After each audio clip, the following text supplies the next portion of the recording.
Hi, Samantha. Hello. Hi, Samantha.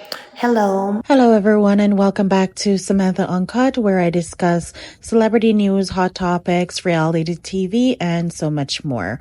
All commentary is alleged and in my opinion, and for entertainment purposes only. Hey, everyone. I hope you all are having an amazing morning, evening, or afternoon, wherever you are. And I'm back with some updates on the Sean Diddy Combs trial. Guys, this trial is very horrific. The details that are coming out.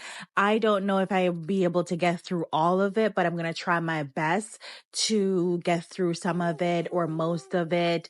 We'll see how it goes. But in this video, I'll be talking about days 1 to 3 that involved Cassie's testimony as well as another witness testimony. Before we get into that, y'all know what to do. Make sure that you like, comment, and share this video. And also, don't forget to follow me on my social media platform at Samantha Uncut on Instagram and Samantha.uncut on TikTok. All right, so let's get into some of the background of the case of what we know so far. So we know that Diddy, he's being held in the Manhattan federal court for he's being charged for actually assaulting and trafficking, otherwise known as exploiting women, over multiple decades prior to his arrest on September 2024.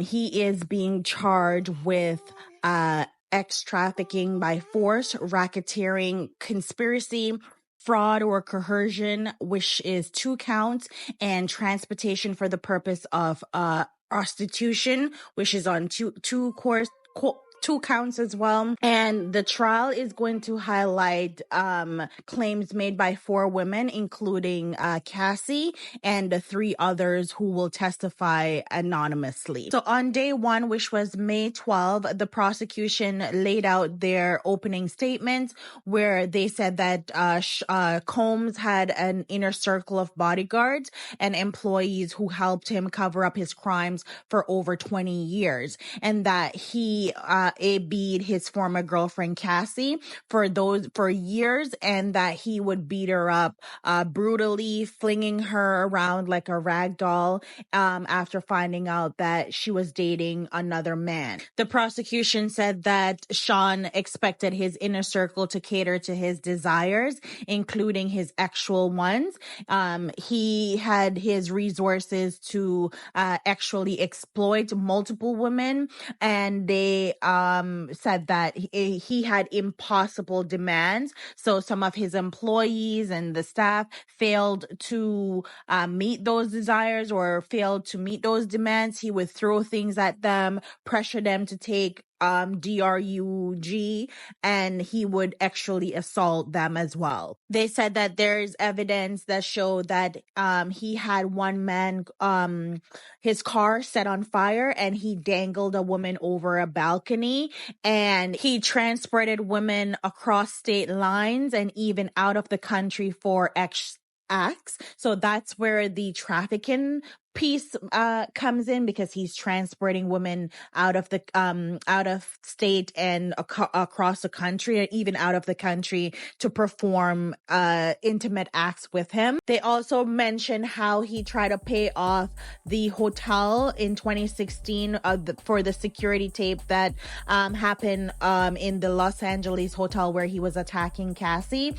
They said that he paid off, allegedly he paid $100,000 in cash in exchange for the tape, so that the tape would not be published. So he tried to stop the tape from being published. So after the prosecution laid out their opening statement, the defense also laid out their opening statements, basically denying all of what the prosecution said, and they're basically trying to set it up that Cassie is being seen as a willing participant, and that their relationship was more of a raunchy kind of relationship, and everything that happened within their relationship was she was partaking in that, and that people are drawn to Diddy, and it's just about a woman being jealous over what her successful boyfriend is doing. So they're literally just trying to make her seem like what happened to her and what Diddy has done,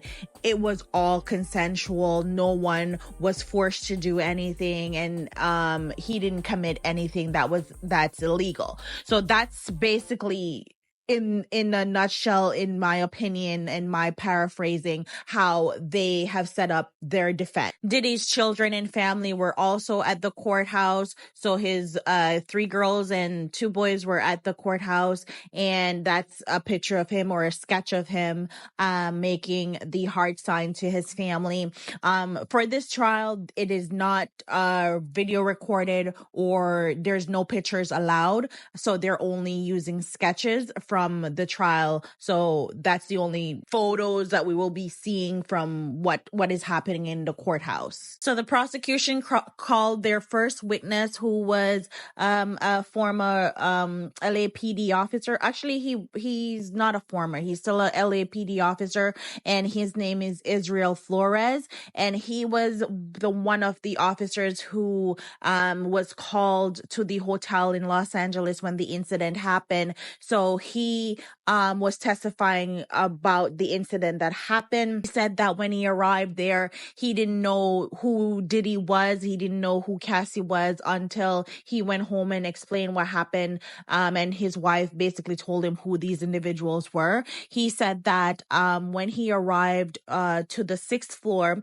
he said that he checked the cameras and saw like a male pacing back and forth on the 6th floor. And he said he did not see a woman at first in the video, and he thought something must have happened. So he went upstairs to the 6th floor, and then he said he saw Cassie like huddle up in a corner, like covered in a hoodie. And he said that Diddy was like slumped over wearing like a towel and socks. He said that Cassie wanted to get her phone and her bag, and she wanted to leave. And Diddy said to her that you're not gonna leave. And then he said to Diddy that, oh, she can leave if she wants to. So he said that he went back to the room with them, and he stuck his foot in the door to keep the door kind of open. And he said that there was another man sitting in the bedroom who was not really engaging with him. He said that while in the room, Cassie and Diddy, they continued to argue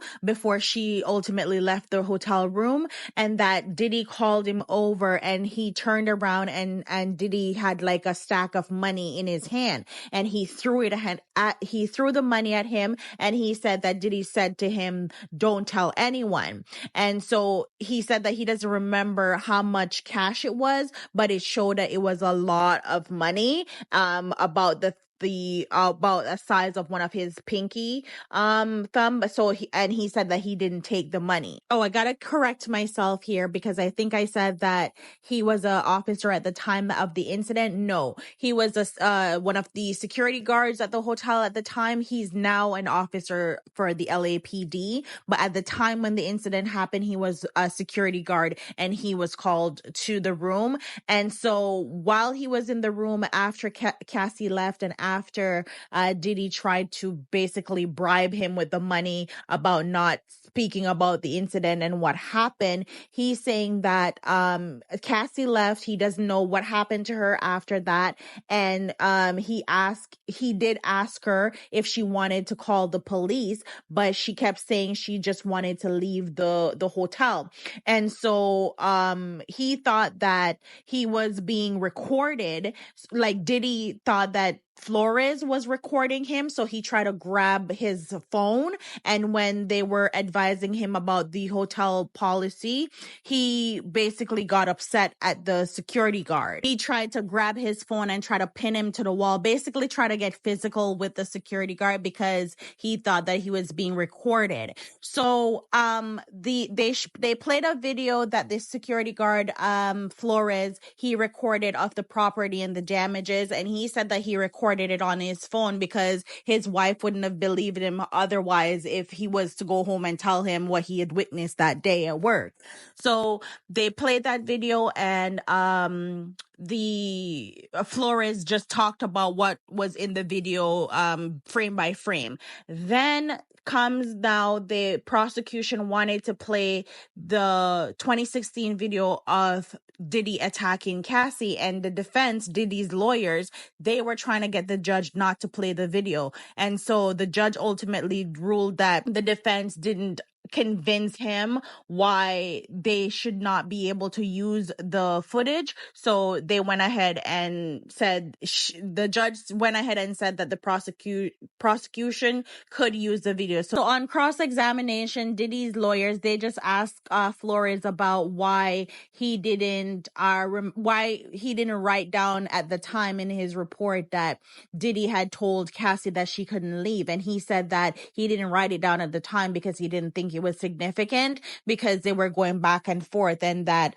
no one really alerted the law enforcement. So the defense just wanted to know, like, how come he didn't remember at that time to write it down, but he remembers it 9 years later, which I thought was, it's just the defense trying to do their thing where they tried to trip up a witness and say, oh, like try to poke holes in their story or try to find a loophole in anything that they said.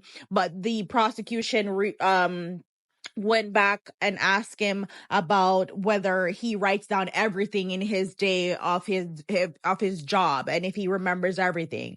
And obviously he says no, which proves that there are times you can remember something at an event, then later on you may forget. So it's just how a series of events may happen. You may remember it at the time, you may think it's significant or it's important, and then later on when you really think about the incident again, you find that, okay, this happened, but I didn't mention it back then, and yada yada yada. So that was that. And then the prosecution called their second witness, which was Daniel Phillip. He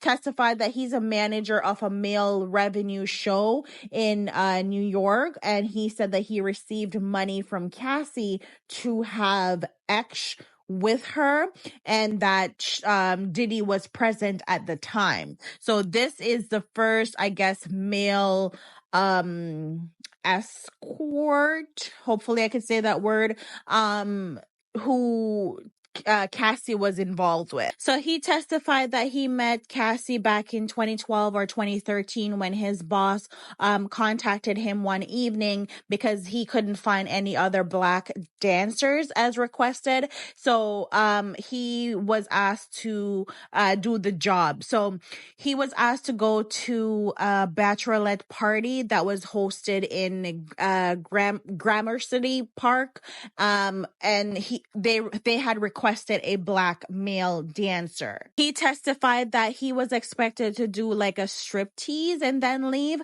but when he arrived, Cassie greeted him at the hotel room and asked him if it was okay, it would be just the two of them, and that he said he was expecting to see like a group of women in the room, but it was just her, and she was wearing lingerie, and she invited him into the room. So he testified that Cassie told him that it was her birthday and that her husband wanted to do something special. And so she asked if he wouldn't mind rubbing some baby oil on her and giving her a massage and see where things go from there. He said that at the time he didn't know that her name was Cassie Ventura, but he later found out that was her name. So around this time, guys, Cassie would have been a roughly maybe 25, 26. If he met her around 2012, 2013, she would have been around that age at that time. This is so sickening. Just everything, and just the thought of everything that's about to come, it's a lot. So Philip testified that he entered the room and saw a man sitting on the right side of the room wearing a white robe with a bandana over his face from the nose down, with a baseball cap on his head. He couldn't see the man's face clearly, but he testified that there were bottles of baby oil and other personal lubricant on the table in the room, and he testified that as soon as the man spoke, he knew that it was Diddy. He said that he and Cassie, they ended up being intimate while Diddy observed and performed his own personal act. So basically what he's saying here is that while he is being intimate with Cassie, Diddy is watching them like perform their act, and he is at one corner performing like pleasuring himself while watching them. He also testified that after they were finished, Cassie gave him several thousands of dollars, and that she asked if, Diddy asked if he would like to continue seeing them. And so Cassie took his phone number and he left the hotel. And he said that a few minutes later, Cassie texted him asking him to send her an intimate photograph of him. And then she asked him if he could come back to see her again. And he said that he did end up seeing her again. Philip went on to further testify that he engaged in similar encounters with them at 2 other hotels, as well as Diddy's house and Cassie's house. And he also said that whenever they would engage in any kind of act, any room, the curtains were fully shut. There were candles, there were bottles of baby oil and other personal lubricant. And he also said that Diddy would ask him to pick up those things from the pharmacy. While he's like they would not necessarily Diddy. He said that they would ask him to pick up those things from the pharmacy, and he said that Diddy would tell them what kind of act to perform, and he would share very graphic details. He said that on one occasion, when he was with them, Cassie was on her computer when Diddy called to her, and she told him to hold on a second, and then a bottle flew past her and struck the wall. And so he testified that Combs walked over to her and dragged her by her hair into the bedroom, and that it sounded as though he was slapping her and he was screaming, like she was screaming, I'm sorry. So he would basically he would be upset at Cassie if she didn't answer his phone call, if she didn't answer him right away, and he would get really upset at her and he would throw things at her. So this is one of those incidents where Philip is testifying to where he witnessed Diddy attacking Cassie. So day 1 wrapped up, and then we go into day 2 where Cassie took the stand. And I also want to mention that I think I said earlier that I only mentioned like 5 of Diddy's children. I completely forgot he has a new baby, like a toddler, and I forgot about Justin. So in total, Diddy has 7 kids in total, and all of them, except the little baby, and I believe Justin. I didn't see Justin in the photos, but the other kids, they were at court along with his mom, and I think Misa also showed up to court for him as well. So his family was at court day 1 and 2 and 3. So on day 2 now, Cassie took to the stand to give her testimony, and I must note that her husband, Alex Fine, he was asked to leave. Like Diddy's lawyers asked him to leave the courtroom because they're saying that he could be called as a witness later on, so they didn't want him in the room. And I thought that was very unfair for him to not be there, because this is Cassie. Cassie's 8 months pregnant at this point, and giving such a testimony and reliving that experience, I would expect for the judge to want her to have some form of security or some form of comfort in that courtroom where she can stay grounded in her feelings and just, her emotions, and just recalling all that experience that she went through and having to testify. I thought it would be helpful to have her husband in the courtroom at that point, but I guess they decide that he's not gonna be there, so they ended up telling him that he had to leave. So Cassie started testifying, and she started talking about her interaction with Diddy and their relationship, and she said that there were violent arguments, and that would usually result in some sort of physical AB, where he would be dragging her, different things being thrown at her, like stuff like that. And she said that he would like smash her head, and drag her, kick her, and stomp on her when she was down on the ground. Like, he would continue to like stomp on her. The prosecution also asked her like how frequent would Diddy become violent towards her, and she responded softly and said like too frequently.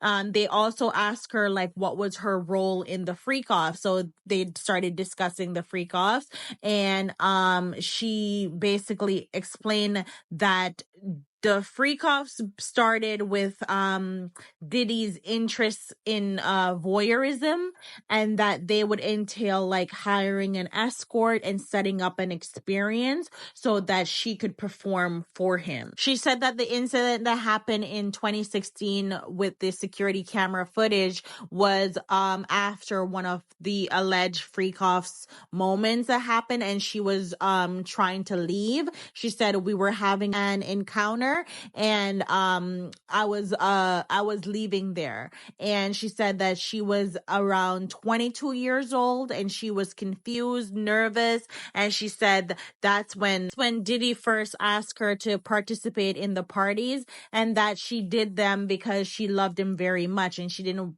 want, like, basically she didn't want to disappoint him. She wanted to make him happy. She testified saying that she felt powerless, and she was afraid to say no to him because she would be fearing retaliation in the form of violence or any blackmail or threats. And she said that she didn't know what no could be, or what no could turn into, because Diddy controlled a lot of her life, and that like whether it was her career, the way she dressed, everything, like she just didn't have any control of her life, and she didn't really have a say in her life, and she just didn't have much to say at that time because she just loved him so much, and she would do anything for him, and at the same time she was scared of what it could mean for her if she was to say no to him. So the prosecution also asked her, like, why did she feel so scared? Like, what was the reason? Like, she just felt like she couldn't say no to him.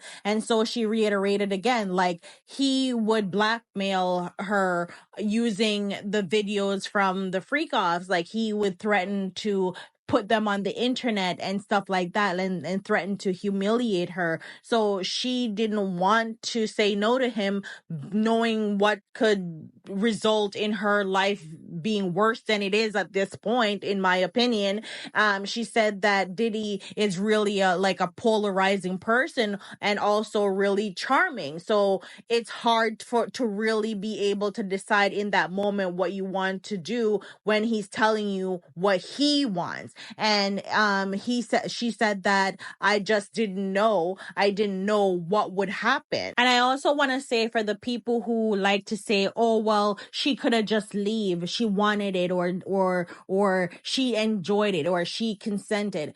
Do you guys not see what happened when she tried to leave? Example, the video from 2016 at the hotel. She was trying to leave. She was trying to leave the freak off. She was trying to leave, and he attacked her. So where was she gonna leave to go when she literally had no control over her life, and she was signed to him, and she had a 10, like, I think she was signed to a 10 record deal, which we're going to get into because the prosecution asked her about her career and being signed to Bad Boy. So where do people think that Cassie was gonna get up and leave to go? She couldn't leave. So the prosecution asked her about her history with Diddy when she was first signed to his Bad Boys record label in 2006, their first kiss, and when they started dating. So she said that her interaction with Diddy, it started off very platonic at first, and then he kissed her during her 21st birthday trip to Vegas in the bathroom of the hotel. And she said that I just really was confused at the time and I was very young. And she said that after the Vegas trip, she was invited to his hotel in New York where they talked about music projects and albums. The prosecution also asked her about what happened at the hotel, and she took a moment to breathe, and she said that that was when she was introduced to the idea of oral X. And she said that she was very nervous about their 17-year age gap and her actual inexperience. And she said eventually during a boat trip to Miami, she had X with Diddy for the first time after Diddy served her wine and ecstasy. So her first encounter with this guy was when she was when she was intoxicated. Basically, she did not have her first experience with him being in a normal state of mind. She had to be induced to have relations with him. Like, he didn't want her to be in her right state of mind. This is sick. She said that after the Miami trip, when they were intimate with each other, she thought that they were in an exclusive relationship, but now in hindsight, she realized that that wasn't true because Diddy had many girlfriends. She also said that while they were together earlier on in their relationship, that they weren't public about it because he was concerned about the public perception, and given the fact that he was also producing her music. And then later on, she said that things began to turn dark. She said that he became increasingly possessive and that he would call her incessantly. So if she didn't pick up his calls, he would also send staff members to track her down. If he couldn't reach her, his moods were also intensifying around her, and he would be, if she made the wrong face, the next thing she know, she was getting hit in the face. She also said that while she was with him, that she would also become jealous because she was super young, and obviously she's with him, she's thinking that they're exclusive, and lo and behold, they're not exclusive, and he's this billionaire guy who everybody wants. So he would say to her, like, she didn't get that he was him. Like, he would say that he is Puff Daddy, and Puff Daddy has many rules, and he likes the company of women. So she would say that, like, he expected her to be with only him. So she ultimately thought that, okay, since he expect that of me, then she assumed that he would be doing the same with her. But nope, that wasn't the case because he was dealing with other people. But that's just his power dynamic, in my opinion. She even told the court that he began to pay her rent for her apartment close to his homes in Los Angeles and New York, and he would frequently show up without notice or without permission. He had his own set of keys, so he would show up unannounced. And she said that his temper was like up and down, and she never knew what to expect when he would come over. She said that if he was mad at her, what he would do as punishment to her would take her phone, her personal phone, her laptop, and he would eventually return them. But he would only return them, like, depending on how long she was being punished for. Like, this is some sick shit, because, like, he is treating her like a property and like his child. Like, you made me mad, I'm going to punish you. I'm going to take away your toys. I'm going to take away the things that make you happy, and I'm going to give them to you when I feel like what kind of shit? So now the prosecution also asked her like her participation in the freak offs and like how long they would last. Cassie said that these freak offs would last anywhere from 36 hours to 4 days, and that it involved X with strangers and it took up a big part of her life.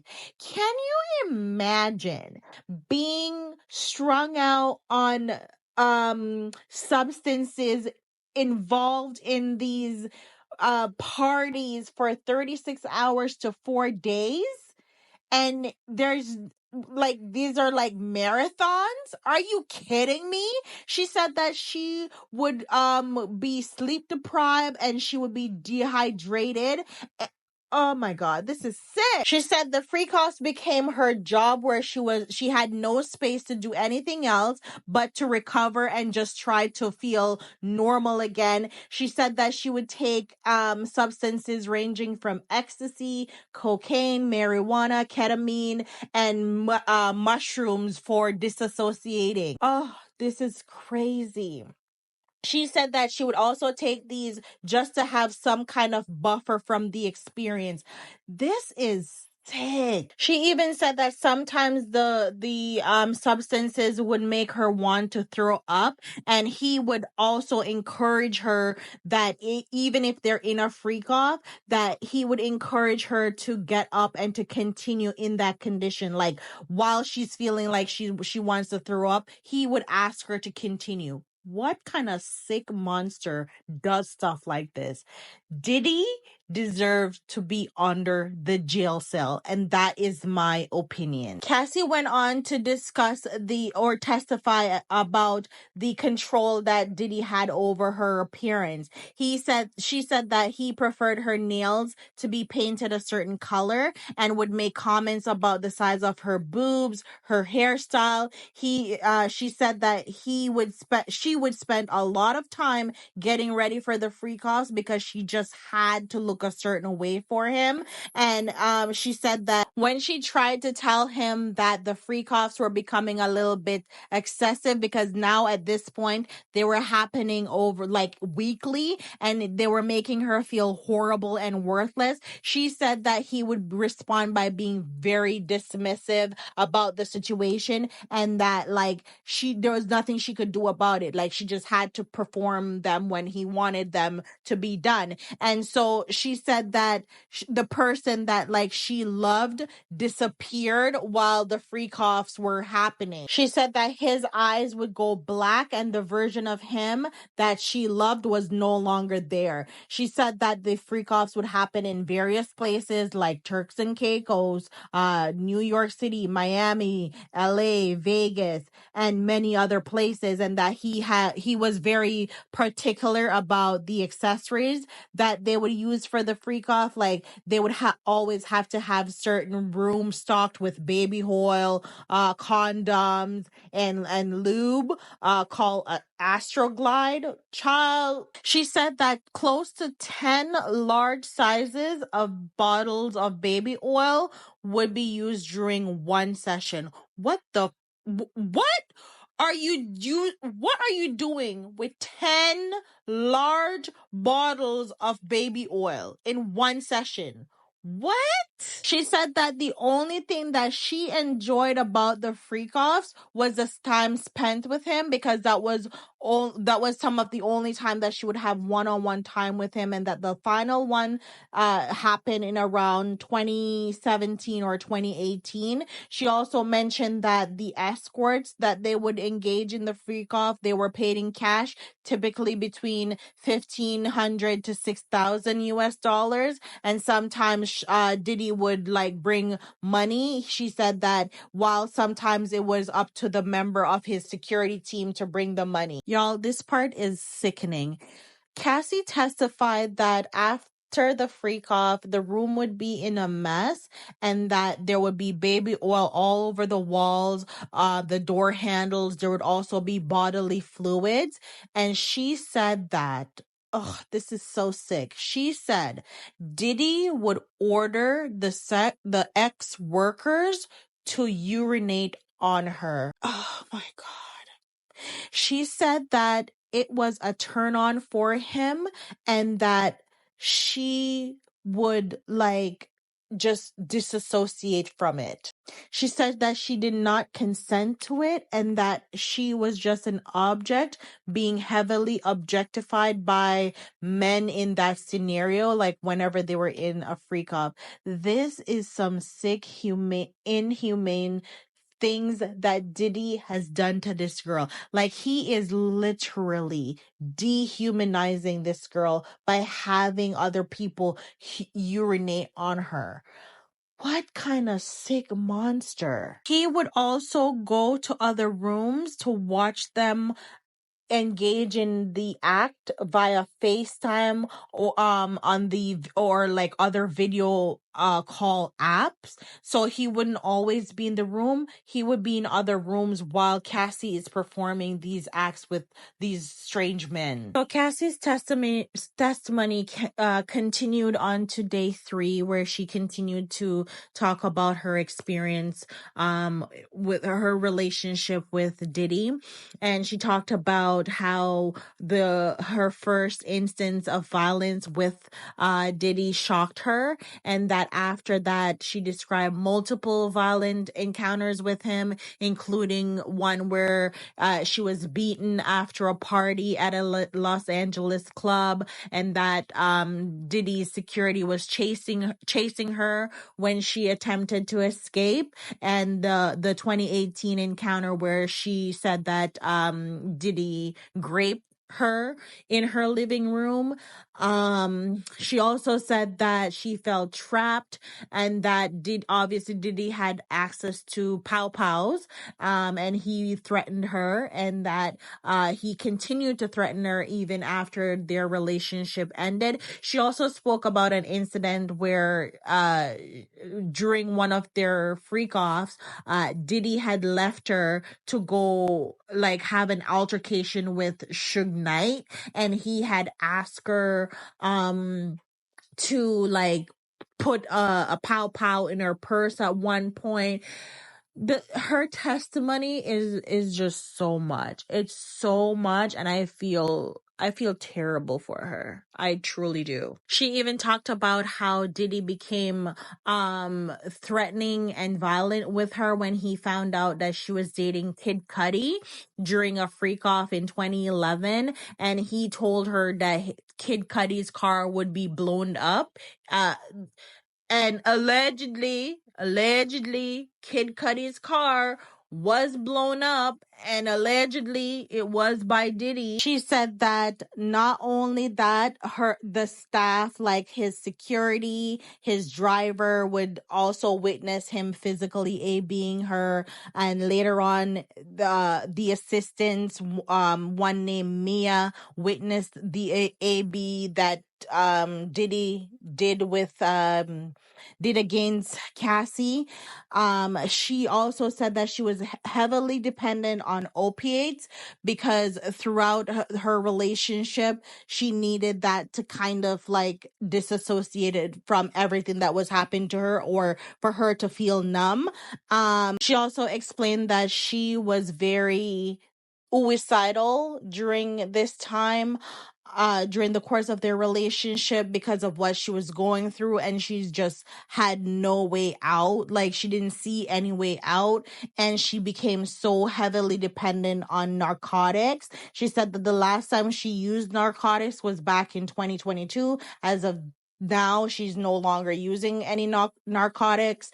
And on day 3, we now find out that the lawsuit that Cassie had launched against him, where the blogs had reported that it was allegedly $30 million lawsuit, that they had settled on a $20 million settlement in the civil suit in 2023 of November. So she filed the lawsuit in November of 2023, and that Diddy settled that lawsuit within 24 hours for $20 million. In my opinion, based on everything that that Cassie has testified to, I don't feel like $20 million is enough, because she will never be the same. Like, she'll never be normal after going through that experience. She has lost a part of herself. She has lost her youth. She has lost so much, and I cannot even imagine the trauma that her mind and her body has gone through, and she will never be the same. And I don't think $20 million is enough to compensate her for what she has been through. And this whole thing, it's just so heavy and it's very dark. And I pray for her. I pray for the other victims. I just pray for everyone, because this is a lot, and I couldn't even get through half the stuff that she testified against, like the graphic details of some of the stuff that she talked about, because it was just too much. And the defense attorneys, I guess they are going to be the ones to cross-examine her on day 4, so we're gonna stay tuned for that. But so far, this is my recap for days 1 to 3, because it is a lot, guys. It's a lot, and it's too much. Let me know your thoughts in the comments below, and don't forget to hit the subscribe button, like and share, and I'll see you guys in my next video.